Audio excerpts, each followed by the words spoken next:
এক মাদ্রাসায় এরকম খাদেম ছিল, তো খাদেমের সাথে বাচ্চারা খুব দুষ্টামি করত, ডাকতো গরু, পড়ার সময় গরু ডাকতো।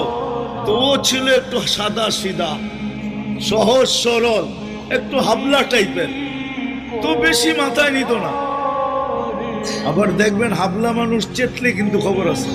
একদিন বৃষ্টি হইতেছিল প্রচন্ড, এর দায়িত্ব ছিল ছেলেদেরকে খানা পরিবেশন করা।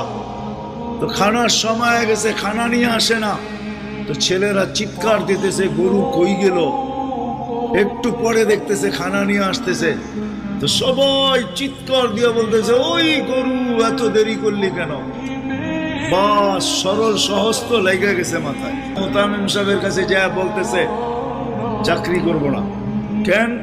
বাড়ি মাদ্রাসায় যেটি পালেন এটি সব দেয়া দাও। সবসময় গরু বলে শোয়া গেছি, আজকেও গরু বলতেছি।